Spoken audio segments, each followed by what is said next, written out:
Hello दोस्तों, आपका agriculture study BK में स्वागत है।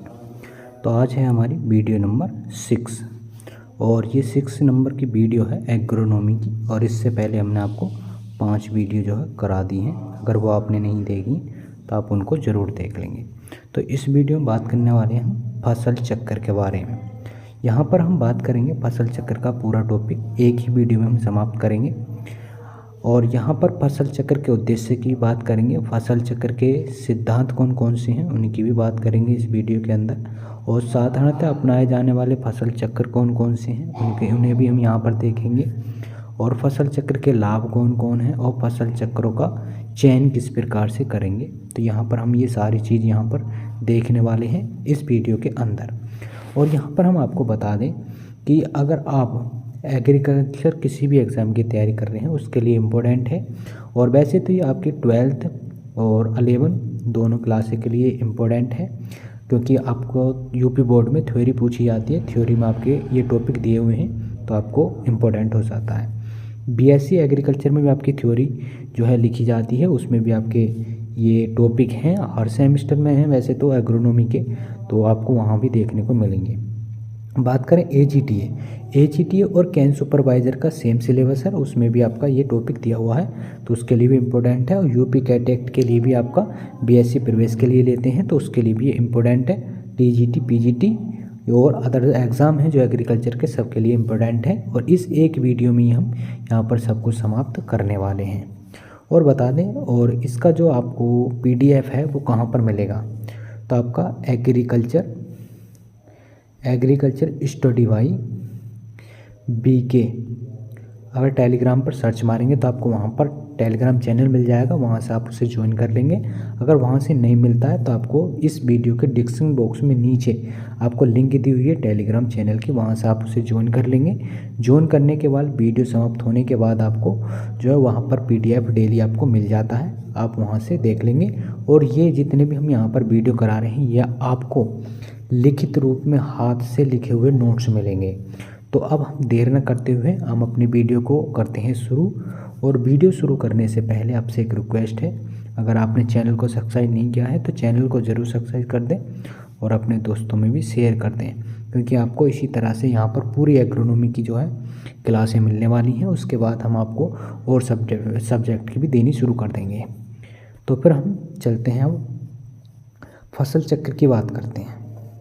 तो सबसे पहले हम देखेंगे फसल चक्र होता क्या है और किसने इसकी अवधारणा दी थी और ये है किस प्रकार। तो यहाँ पर हम देखते हैं सबसे पहले फसल चक्र की अवधारणा किसने दी थी। सबसे पहले हम देख लें फसल चक्र होता क्या है। तो फसल चक्र होता है फसलों को अदल बदल कर बोना ही फसल चक्र कहलाता है। हम सिंपल बात हम बता रहे हैं आपको। अब देखते हैं हम अवधारणा किसने दी थी। तो अवधारणा जो दी थी इसका कॉन्सेप्ट था नॉरफॉर्क व्यक्ति थे एक जो वैज्ञानिक थे, उन्होंने अवधारणा दी थी फसल चक्र की। और फसल चक्र की शुरुआत कब से होती है, तो एग्ज़ाम में पूछा जाता है कि फसल चक्र की शुरुआत कब से होती है, तो खरीफ ऋतु से होती है। वैसे ऋतु कितनी होती हैं आपकी, 3 ऋतु होती हैं, और जिसमें आपकी खरीफ से शुरू होती है, खरीफ फिर रबी फिर आपकी जायद। तो ये आपकी तीनों ऋतुएं होती हैं। ये हमने आपको पिछली वीडियो में वर्गीकरण में सारा विस्तार से बता दिया है, अगर आपने नहीं देखा तो उन्हें देख लेंगे ज़रूर। और यहाँ पर करते हैं तो फसलों को बदल कर बोना, जैसे अभी बताया था, तो ये हो जाता है फसल चक्र। भूमि क्या रहती है इसमें, स्थायी रहती है। इसमें सिर्फ फसलों को अदल बदल कर बोया जाता है, लेकिन जो भूमि होती है वो स्थायी रहती है। झूमिंग खेती में क्या होता है, मतलब उसमें खेती की मतलब ये झूमिंग की जो है उल्टी प्रक्रिया होती है।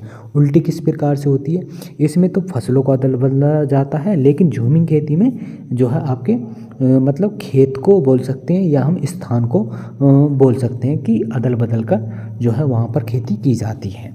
तो यहाँ पर हम झूमिंग खेती के बारे में भी कुछ पढ़ेंगे अंदर, इसमें आगे ही वीडियो में बात करेंगे। तो अब यहाँ पर फसल चक्र आपको ये समझ में आ गया होगा। तो एक बार और देख लें, फसल चक्र की अवधारणा किसने, नॉरफॉर्क ने दी थी। फसल चक्र की शुरुआत खरीफ ऋतु से होती है, फसलों को अदल बदल कर बोया जाता है और इसमें भूमि स्थायी रहती है। झूमिंग खेती की उल्टी प्रक्रिया होती है। ये आपको हो गया होगा। अब आगे बात करते हैं परिभाषा की, जो आपके इंटर में या आपके BSc में जो है एग्ज़ाम में पूछी जाती है। मतलब शॉर्ट या वेरी क्वेश्चन में पूछ ली जाती है। तो परिभाषा डेफिनेशन की बात करें तो डेफिनेशन हो जाती है इसकी कि किसी निश्चित क्षेत्र में निश्चित समयावधि में फसलों को इस प्रकार हेर फेर बदल बदल कर बोना जिससे मृदा की उर्वरा शक्ति नष्ट हुए बिना अधिकतम उपज प्राप्त हो, उसी को ही फसल चक्र कहते हैं। तो किस प्रकार से है, मतलब कोई निश्चित क्षेत्र है और उस निश्चित क्षेत्र में ही निश्चित समयावधि में निश्चित समयावधि में ही फसलों को इस प्रकार से हेर फेर मतलब अदल बदल कर बोना ही जिससे मृदा की उर्वरा शक्ति का नष्ट न हो और उपज भी अधिक प्राप्त हो, उसी को ही फसल चक्र कहते हैं। जैसे उदाहरण देख लेते हैं, जैसे गेहूं की फसल है, हमने गेहूं की फसल ली एक निश्चित समय में और निश्चित समय अवधि में। अब उसको जो गेहूं की फसल ली, गेहूं की फसल के बाद गेहूं की फसल बोना, गेहूं की फसल के बाद आपकी गेहूं की फसल के बाद धान, धान के बाद आपकी हम बो देंगे सरसों। तो ये एक क्रम बन जाएगा और जब क्रम बन जाएगा तो इससे मृदा की उर्वरा शक्ति जो है ह्रास नहीं होगी, मतलब उर्वरा शक्ति में कोई नष्ट नहीं होगा और जिससे उपज निकलने की अधिक संभावना हो जाती है। तो इसी को ही फसल चक्र बोला जाता है। ये आपकी डेफिनेशन हो जाती है। आपको ये क्लियर हो गया होगा, मैं आशा करता हूँ। अब आगे बात करते हैं हम कुछ इम्पोर्टेंट जो हमने ये थोड़ा अलग से लिया है। तो यहाँ पर जो है फसल चक्र, झूमिंग खेती और स्थानांतरित खेती और गलेर खेती, तो ये शिफ्टिंग या स्लैश या वॉर्न कल्टीवेशन हो जाती है। अब जो आपका एग्जाम में पूछा जाती है गलेर खेती कहाँ कहते हैं, तो इसे राजस्थान में जो झूमिंग खेती है इसको ही गलेर खेती के नाम से जाना जाता है और इसे स्थानांतरित खेती भी कहते हैं। तो यहाँ पर ये हो जाती है और ये किसकी उल्टी ये प्रक्रिया होती है। अब आगे बात करते हैं हम यहाँ पर फसल चक्र में फसलों को चक्रीय और झूमिंग खेती में फसलों को स्थायी व भूमि का चक्रण करते हैं।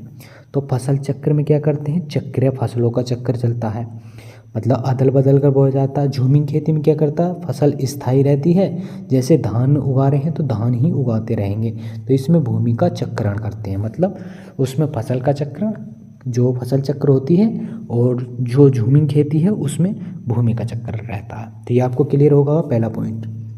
दूसरा पॉइंट है फसल चक्र से भूमि की उर्वरा शक्ति बढ़ती है। जब हम फसल चक्र अपनाते हैं उससे क्या होता है, तो भूमि की उर्वरा शक्ति बढ़ जाती है। जबकि झूमिंग खेती से क्या होता है, मृदा की उर्वरा शक्ति नष्ट हो जाती है। तो इससे क्या होती है, मृदा की उर्वरा शक्ति क्या हो जाती है, नष्ट हो जाती है झूमिंग खेती से। दूसरा भी आपको क्लियर होगा। तीसरे की बात करें, तीसरा पॉइंट है कि फसल चक्र पर्यावरण के लिए नुकसानदायक नहीं होता। जो हम फसल चक्र अपनाते हैं ये पर्यावरण को किसी भी तरह का नुकसान नहीं पहुंचाता है। और जो झूमिंग खेती होती है ये पर्यावरण के लिए नुकसानदायक होती है, क्योंकि जो हम झूमिंग खेती करते हैं वहाँ पर हम जंगलों को काट कर उसे जलाकर क्योंकि पर्यावरण करते हैं तो उस प्रकार से नुकसान पहुँचाता है। अब चौथा पॉइंट पूरा नहीं दिख रहा तो इसे हम ऊपर कर लेंगे थोड़ा।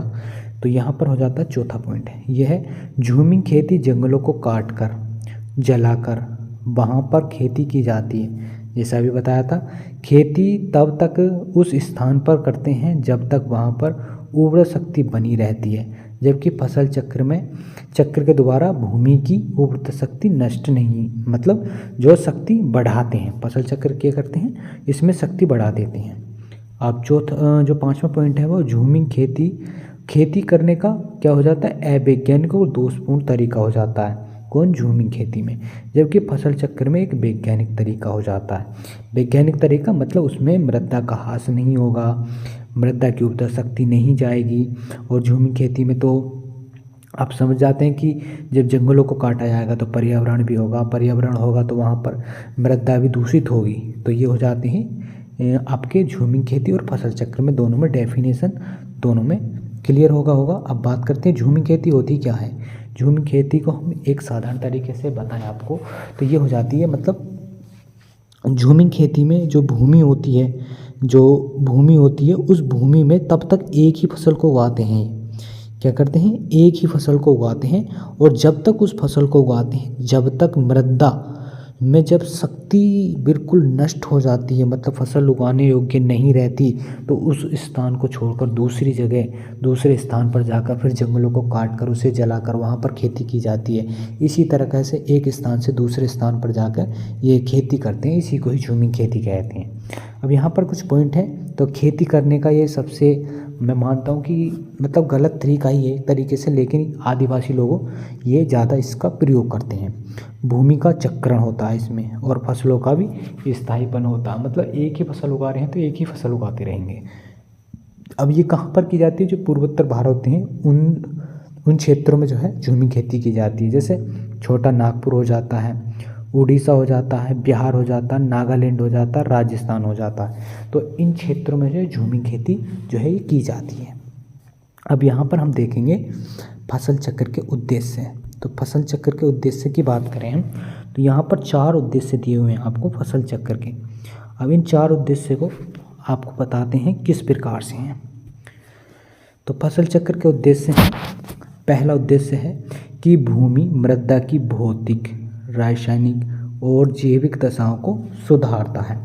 जो भूमि होती है ये भौतिक, रासायनिक, जैविक तीनों दशाओं को सुधार देती है जो फसल चक्र अपनाते हैं। तो दूसरा है कृषि संसाधनों का वर्ष भर समुचित इसमें प्रयोग होता रहता है। जो तीसरा वो ऑप्शन है, जो तीसरा है फसलों को रोग व कीटों के प्रकोप से भी बचाते हैं। और चौथा है कृषि यंत्रों का भी जो है उपयोग होता रहता है। ये आपके उद्देश्य हो जाते हैं, चारों उद्देश्य हो जाते हैं। अब यहाँ पर हम बात करते हैं फसल चक्र के सिद्धांत की। तो आपके उद्देश्य भी होंगे। अब सिद्धांत की बात करते हैं, प्रिंसिपल ऑफ क्रॉप रोटेशंस। तो पहला है आपका सिद्धांत कि घरेलू आवश्यकताओं को ध्यान में रखकर फसलों का चुनाव करना चाहिए। तो उद्देश्य क्या हो जाता है? पहला, जैसे कि घरेलू आवश्यकताओं को देखकर, जैसे कि हमें गेहूं की ज़रूरत है तो अगर हम गन्ना उगा लेंगे तो ये इससे हमारा क्या होगा, जो घरेलू आवश्यकता है वो पूर्ति नहीं हो पाएंगी। तो उस चीज़ को देखकर हमें जो है खेती करनी चाहिए। तो ये पहला हो जाता है।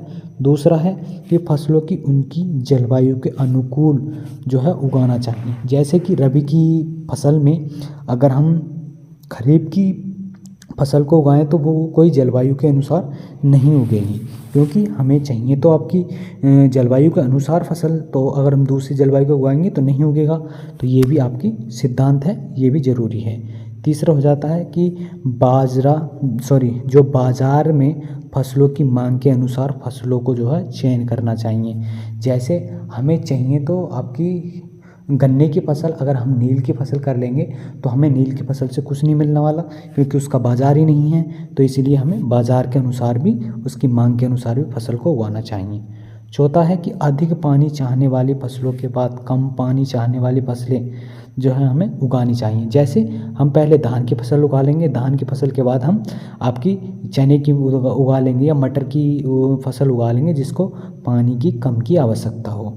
नंबर 5 है कि अधिक खाद व उर्वरक चाहने वाली फसलों के बाद कम खाद व उर्वरक चाहने वाली फसलों को उगाना चाहिए। जैसे हमें गन्ने में हमें अगर उगाना है, गन्ने के लिए हमें नाइट्रोजन भी अधिक चाहिए, खाद उर्वरक ज़्यादा मात्रा में चाहिए। फिर उसके बाद हम कोई ऐसी फसल उगा लेंगे जिसके लिए कम आपकी जो खाद और उर्वरक की आवश्यकता हो। तो इस तरह से भी हम इसका सिद्धांत कर सकते हैं। और अगला है 6 नंबर। 6 नंबर की बात करें तो 6 नंबर की गहरी जड़ वाली फसलों के बाद उथली जड़ वाली फसलों को बोना चाहिए।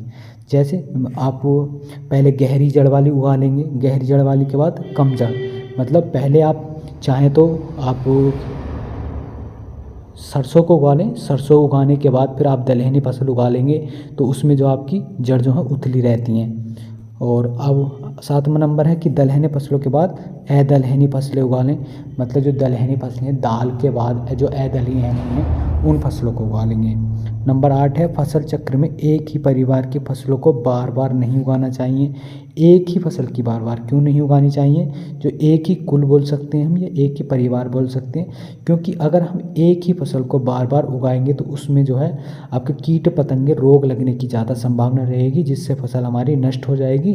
तो इसलिए एक ही चक्र में मतलब अदल बदल कर फसल को बोना चाहिए।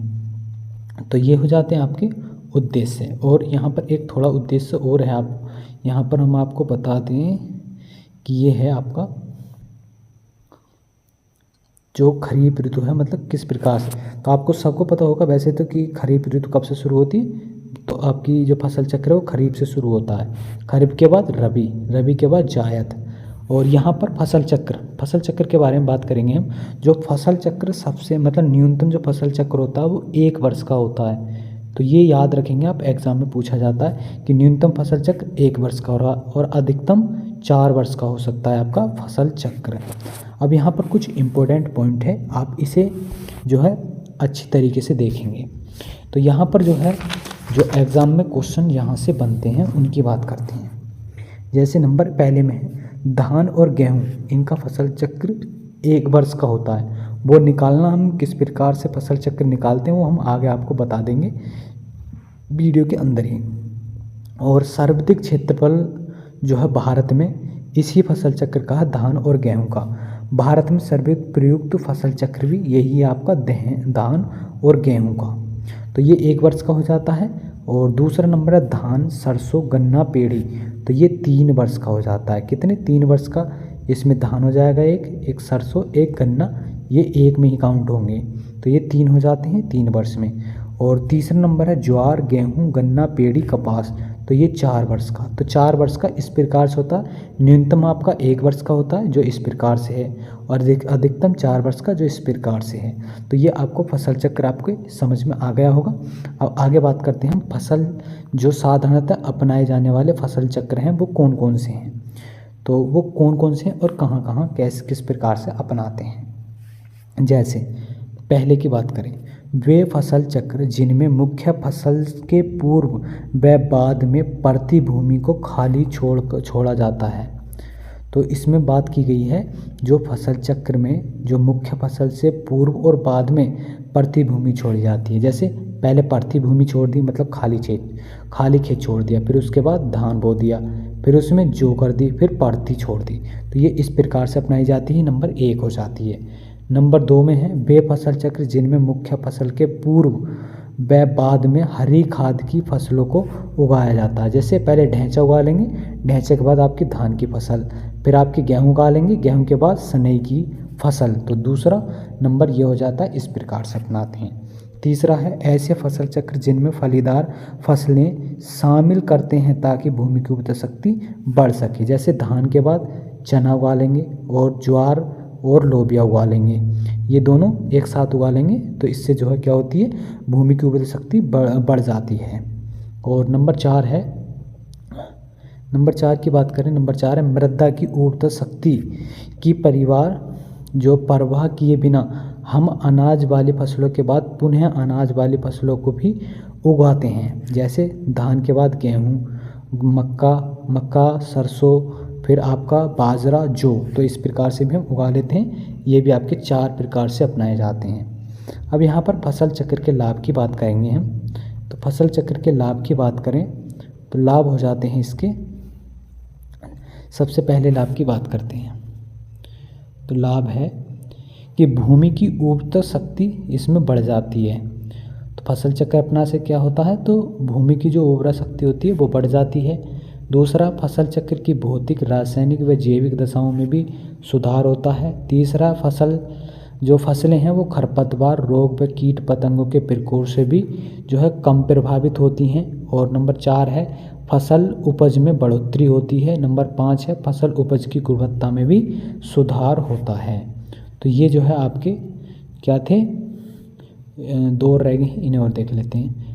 फसल संसाधनों का वर्ष भर समुचित उपयोग होता रहता है और रोजगार की भी प्राप्ति होती है। रोजगार की प्राप्ति कैसे होती है, तो एक फसल से फिर दूसरी फसल उगाते हैं, दूसरी से तीसरी उगाते हैं, तो रोजगार की कमी नहीं रहती है। तो ये भी इसका एक लाभ होता है। तो यहाँ पर अब बात करते हैं फसल चक्र में फसलों का चयन। तो चयन किस प्रकार से किया जाता है, तो आपका चयन जो किया जाता है वो 4 प्रकार से किया जाता है। एक जलवायु के आधार पर, मृदा के आधार पर, प्रबंधन के आधार पर, आर्थिक जो है पक्ष के आधार पर। तो हम सबसे पहले देखेंगे, तो यहाँ पर देख लेते हैं हम जलवायु के आधार पर। तो जलवायु का आधार पर किस प्रकार से चयन करेंगे, तो जलवायु के आधार पर हम सबसे पहले वायु देखेंगे। तो किस प्रकार की जो पौधे के लिए उगाने के लिए वायु की आवश्यकता होगी, फिर वर्षा की बात, वर्षा देखेंगे हम कि किस प्रकार की उसके लिए वर्षा की आवश्यकता है। फिर आर्द्रता देखेंगे जो कि आपकी कितनी 40 से लेकर 48% तक जो है आर्द्रता होनी चाहिए फसल उगाने के लिए अच्छी। और तापमान देख लेंगे कि किस प्रकार तापमान। फिर दीप्तिकाल देख लेंगे, दीप्तिकाल जैसे किसी पौधे के लिए पुष्प अवस्था के लिए कितने प्रकाश की आवश्यकता है, कितने टाइम के लिए फ्लोरिंग की आवश्यकता है। तो ये सारी चीज़ जो है हम देखते हैं जलवायु के अनुसार। फिर मृदा की बात करें, दूसरे नंबर पर आ जाती है मृदा। मृदा में मृदा का प्रकार देखेंगे कि किस प्रकार की मृदा है, कैसी मृदा है, यहाँ पर ये फसल हो जाएगी या नहीं। फिर उसका हम पीएच देखेंगे, पीएच किस प्रकार से है, कितना पीएच है, कितने पीएच पे हम इस मृदा को मतलब इस खेती को हम कर सकते हैं या इस फसल को हम उगा सकते हैं। फिर उसमें हम जीवांश पदार्थ देखेंगे कि किस प्रकार से उसमें जीवांश पदार्थ मृदा में हैं या नहीं हैं, कितने की कमी है, कितने उसमें डालने हैं। फिर उसमें हम जल निकास की आवश्यकता देखेंगे, क्योंकि हम किसी भी फसल को उगाते हैं तो वहाँ पर हम देख लेंगे, क्योंकि हम अगर जैसे कोई ऐसी फसल है जो आपकी पानी भरा की स्थिति में उग सकती है और कोई सी नहीं हो सकती। जैसे धान की फसल है, अगर हम धान की फसल में अगर हम पानी भर देंगे तो वो फसल उग जाएगी। अगर हम धान की जगह हम गेहूं की खेती करते हैं, गेहूं में हम अगर जल भर देते हैं, जल निकासी नहीं होती है उसमें, तो गेहूं की फसल क्या हो जाएगी, ख़राब हो जाएगी, नष्ट हो जाएगी। तो ये सारी चीज़ हम देखते हैं। अब आगे बात करते हैं हम प्रबंधन के आधार पर। प्रबंधन के आधार पर बात करें तो ये हो जाता है मैनेजमेंट, मतलब कृषि इनपुटों का प्रबंधन देखेंगे, मतलब किस प्रकार से कृषि यंत्रों का प्रयोग हो सकता है फसल में, किस प्रकार से कितने कृषि यंत्र हमारे पास हैं, ये सारी चीज़ देख लेते हैं। फिर जो उर्वरकों की आवश्यकता के अनुसार, मतलब जो उर्वरक होते हैं उनके अनुसार देखेंगे।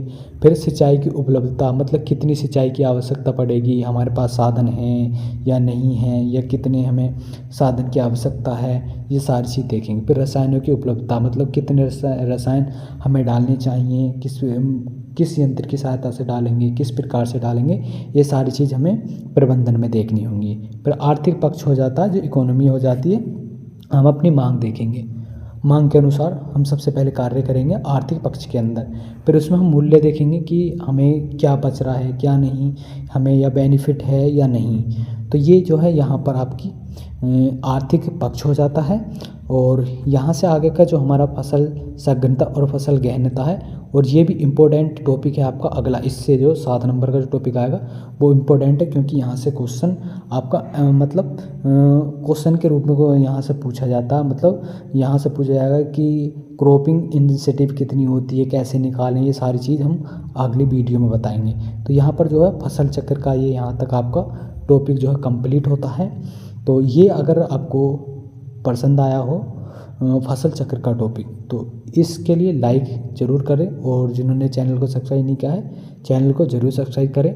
और ये आपको अगर समझ में नहीं आया तो एक बार इस वीडियो को दोबारा से ज़रूर देख लेंगे, क्योंकि आपको दोबारा देखेंगे तो इसे आप थोड़ी स्पीड हाई कर देख लेंगे, तो जिससे आपको ये समझ में आ जाएगा। तो मैं आशा करता हूँ आपको ये समझ में आया होगा। तो इसी तरह से हम मिलेंगे अपनी आने वाली अगली नेक्स्ट 7 नंबर की वीडियो में। तो जब तक के लिए जय हिंद, जय भारत।